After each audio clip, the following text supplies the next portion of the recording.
Om Swastiastu, selamat datang dan selamat berjumpa kembali dengan saya, Nyoman Arsana, pada mata kuliah Ilmu Alamiah Dasar. Pada hari ini kita akan membicarakan tema tentang metode ilmiah dan implementasinya. Apa itu metode ilmiah?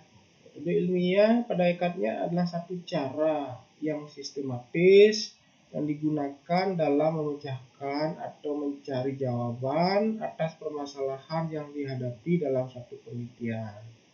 Setiap hari manusia selalu menghadapi permasalahan, baik permasalahan pangan, kesehatan, masalah ekonomi, dan lain-lain. Masalah kesehatan, untuk mencari jawaban atas permasalahan itu, maka dilaksanakanlah sebuah penelitian. Penelitian-penelitian yang dilaksanakan itu harus dilakukan secara sistematis agar bisa menjawab dan mencari fakta kebenaran atas permasalahan itu. Maka agar penelitian itu memenuhi kriteria, maka dilakukanlah dengan cara menggunakan metode ilmiah. Dengan penelitian-penelitian itu, maka kemudian kita dapat mengembangkan yang namanya ilmu pengetahuan dan teknologi. Di samping itu juga setiap hari manusia dihadapkan atas masalah, manusia juga dipenuhi dengan rasa ingin tahu atas permasalahan yang dihadapi itu. Maka untuk memenuhi rasa ingin tahu itu, maka manusia melakukan penelitian, melakukan pengamatan terhadap permasalahan yang dihadapi itu dengan menggunakan penelitian-penelitian itu. Di samping juga karena memang penggunaan untuk kepentingan praktis atas pemecahan masalah itu, maka juga digunakan prinsip-prinsip metode ilmiah. Dengan demikian maka jawaban atas permasalahan itu dapat pada akhirnya nanti akan bisa mendukung perkembangan ilmu pengetahuan dan teknologi. Misalnya, mengapa manusia itu menjadi tua, berapa berat beban yang mampu digendong, kemudian apa benar dia hamil. Maka untuk mencari jawaban atas permasalahan yang dihadapi itu, maka dilakukanlah penelitian-penelitian. Karena pada hakikatnya pengetahuan itu akan dimulai dari rasa ingin tahu manusia. Mengapa manusia menjadi tua? Apa benar dia hamil karena perutnya terlihat besar? Apa benar dia hamil? Kemudian contoh misalnya berapa berat beban yang mampu digendong? Apakah beban itu yang mampu digendong itu bisa melebihi berat badannya atau tidak? Mengapa tidak bisa? Kenapa seperti itu? Itu adalah permasalahan-permasalahan yang dihadapi oleh manusia setiap hari. Nah, untuk mencari jawaban atas permasalahan itu, maka dilakukanlah sebuah penelitian-penelitian. Misalnya, kalau dikatakan ragu-ragu karena terlihat perutnya besar, maka dilakukan sebuah penelitian. Pendidikan misalkan diamati apakah dia benar hamil atau tidak. Setelah cari jawaban, setelah didapatkan jawaban atas pertanyaan itu, maka disimpulkan. Dengan demikian maka ilmu itu akan berkembang dari ragu-ragu, diselidiki, kemudian akan berkembang menjadi, setelah dapat fakta, akan berkembang menjadi ilmu pengetahuan. Sehingga pada akhirnya mengatakan bahwa diselidiki dengan alat, dikatakan oh benar dia hamil. Maka berkembanglah satu kepastian untuk menjadi satu ilmu pengetahuan. Misalnya ilmu kedokteran, ilmu kebidanan, dan ilmu ekonomi dan lain-lain. Kemudian apa itu penelitian? Penelitian itu berasal dari kata riset, yang berarti mencari kembali. Yaitu satu penyelidikan yang hati-hati dan kritis dalam mencari fakta atau prinsip. Jadi satu kegiatan yang dilakukan untuk mencari fakta atau prinsip atas permasalahan yang dihadapi. Sekali lagi, mencari kembali, mencari fakta atau prinsip yang dilakukan secara sistematis. Yang bertujuan pada akhirnya adalah mengubah satu kesimpulan atau dalil yang telah diterima akibat adanya aplikasi baru dari dalil tersebut. Jadi kesimpulan atau dalil yang telah diterima tapi kemudian adanya fakta baru, adanya penemuan-penemuan baru, maka kesimpulan itu kemudian diperbaiki atau diterima lebih lanjut atau bisa saja ditolak. Jadi dengan kata lain, penelitian itu pada akhirnya adalah bertujuan untuk mengubah kesimpulan atau dalil, atau mungkin juga menguatkan kesimpulan atau dalil yang telah diterima. Tapi ketika dalil yang telah diterima atau kesimpulan yang telah diterima itu kemudian ditemukan adanya penemuan baru, adanya fakta baru, maka kesimpulan atau dalil itu bisa saja akan diubah. Misalnya adalah prinsip panca usaha tani, konsep panca usaha tani ini setelah diterima, pada awalnya telah diterima sebagai satu konsep, sebagai satu program pemerintah dalam meningkatkan perekonomian para petani. Taraf hidup para petani itu dipercaya dapat ditingkatkan dengan program panca usaha tani yang terdiri dari pertama dari pengairan yang baik, kemudian pengolahan tanah yang baik, kemudian menggunakan bibit unggul, kemudian pemupukan yang tepat, dan akhirnya pengendalian hama dan penyakit. Dengan 5 program ini maka dipercaya bahwa kesejahteraan petani akan dapat ditingkatkan, karena pada hakikatnya pertanian itu memerlukan adanya pengairan yang baik, diperlukan adanya pengolahan tanah yang baik. Dengan mengolah tanah yang baik maka diharapkan adalah tanaman akan berkembang dengan baik, akan tumbuh dengan baik. Kemudian di samping itu juga digunakan bibit unggul. Dengan menggunakan bibit unggul maka diharapkan hasil produksi akan meningkat. Dan tentu karena tanah juga memiliki keterbatasan sehingga harus diberikan pupuk yang tepat dengan dosis yang tepat. Dan tentu pengendalian hama dan penyakit juga harus dilakukan. Jadi dengan demikian maka ini dipercaya, ini adalah satu kesimpulan yang telah diterima, telah dilaksanakan dalam kurun waktu yang lama untuk meningkatkan produksi hasil, untuk meningkatkan kesejahteraan para petani. Namun demikian, penelitian-penelitian menunjukkan, fakta-fakta menunjukkan tidak cukup dengan panca usaha tani saja. Banyak penelitian-penelitian menunjukkan bahwa banyak hasil-hasil penelitian menunjukkan bahwa tidak cukup panca usaha tani saja, maka perlu ditingkatkan lagi yang namanya menjadi sabta. Itu ada tambahan. Jadi tidak cukup dengan 5 usaha itu saja, tetapi harus ditambah dengan 2 hal lagi, yaitu pasca panen. Ketika panen telah melimpah, maka ini harus dilakukan penanganan yang baik. Jangan sampai hasil panen yang melimpah tidak ditangani dengan baik sehingga banyak yang terbuang. Inilah peran dari para ahli teknologi untuk menangani pasca panen. Entah itu dalam mengolah hasil panen lebih lanjut menjadi produk-produk lanjutan. Nah, setelah itu maka tidak cukup dengan pengolahan pasca panen, tapi juga peran dari sarjana ekonomi untuk berperan di dalam kegiatan pemasaran. Di hasil panen yang melimpah, produksi baik, tetapi perlu dilakukan pemasaran yang baik. Ini adalah satu contoh bahwa dalil yang sebelumnya sudah diterima, yaitu dalil panca usaha tani, kemudian berdasarkan hasil riset, berdasarkan hasil pencarian fakta kembali, dalil ini kemudian diubah. karena ditemukan fakta baru, ditemukan penelitian baru bahwa tidak cukup dengan 5 kegiatan ini, tapi harus ditambahkan dengan dua kegiatan lagi.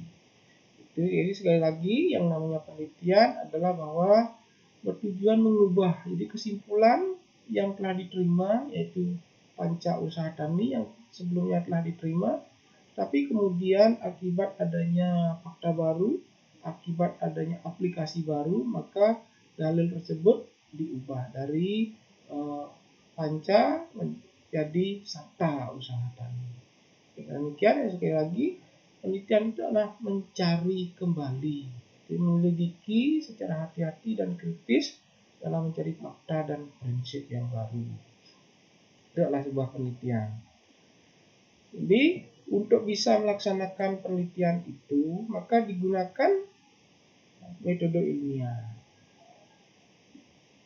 Penelitian ini sekali lagi penelitian ini untuk memecahkan masalah. Antara orang awam dengan ilmuwan itu cara memecahkan masalah ini ada perbedaan.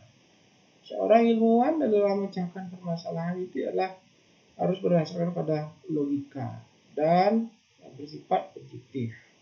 Dengan kata lain, dia harus menggunakan prinsip-prinsip ilmiah, menggunakan metode ilmiah.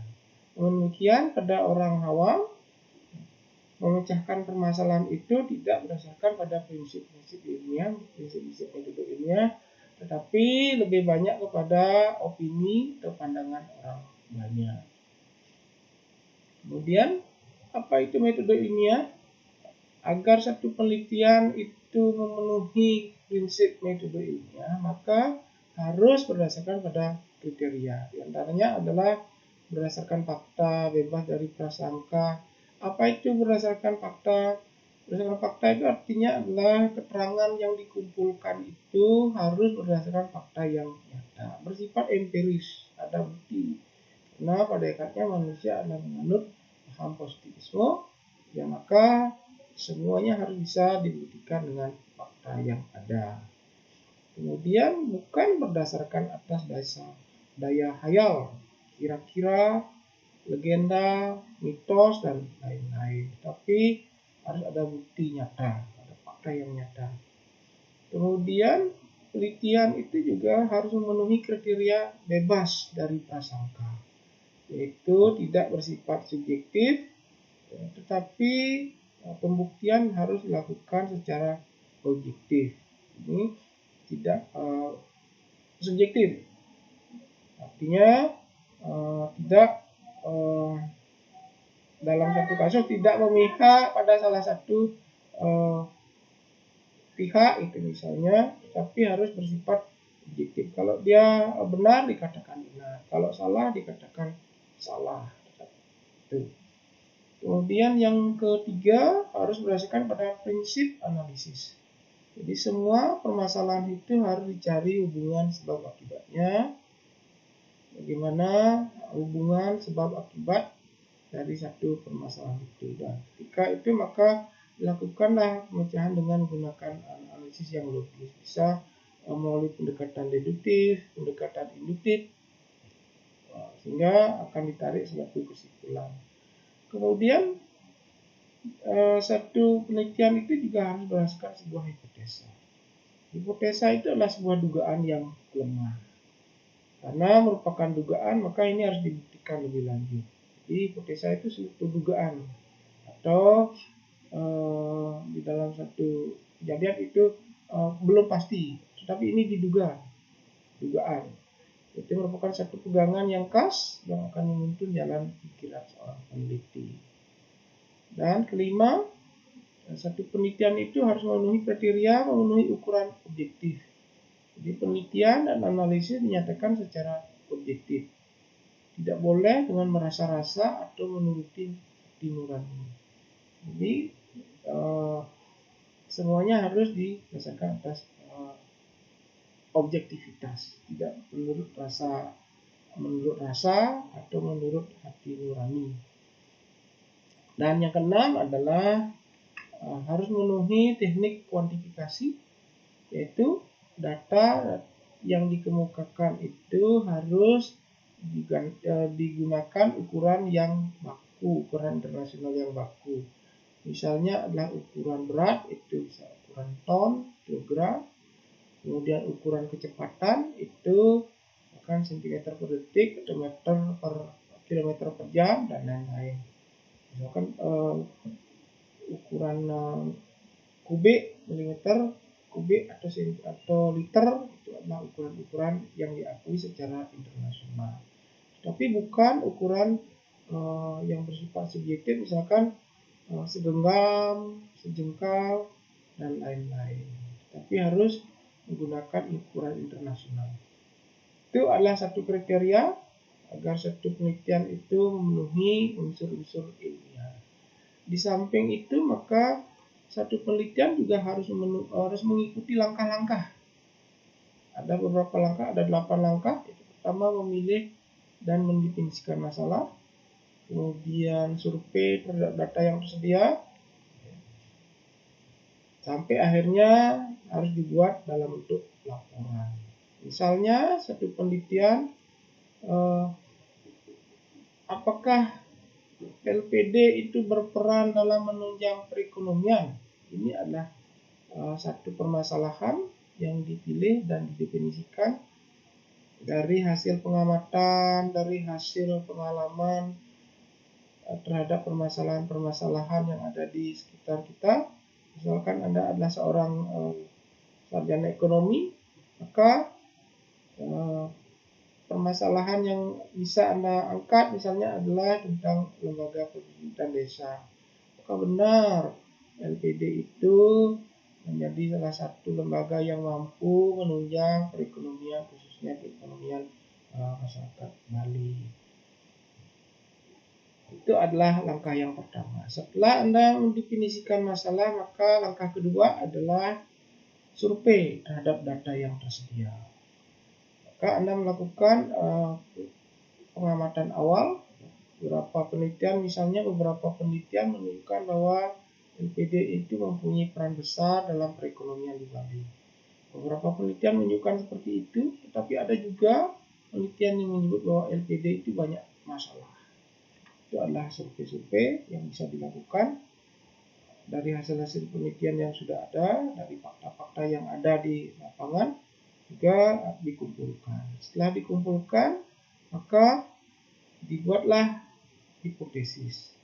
Maka misalnya adalah LPD itu memang benar berperan dalam menunjang perekonomian. Itu adalah dugaan sementara. Nah, dugaan inilah harus dibuktikan dengan penelitian lebih lanjut. Setelah hipotesis ditegakkan, maka dilakukanlah membangun kerangka dalam menguji hipotesis. Maka kerangka berpikir misalnya adalah satu kerangka bahwa perekonomian itu bisa ditingkatkan karena peran dari LPD. Namun demikian, ada hal-hal lain yang juga perlu dipertimbangkan, apakah faktor internal dan juga faktor eksternal itu berperan. Misalnya, apakah tata kelola LPD, kemudian aset LPD, samping faktor eksternal, misalkan isu-isu strategis, dan juga stabilitas faktor sektor eksternal. Misalkan isu ini menjadi santer jika ini terus-menerus diimbuskan. Nah, faktor-faktor yang mana yang Anda ingin teliti lebih lanjut? Apakah tata kelolanya, kemudian apakah aset, dan lain-lain. Inilah satu kerangka untuk membuktikan bahwa memang benar LPD itu mampu meningkatkan perekonomian masyarakat.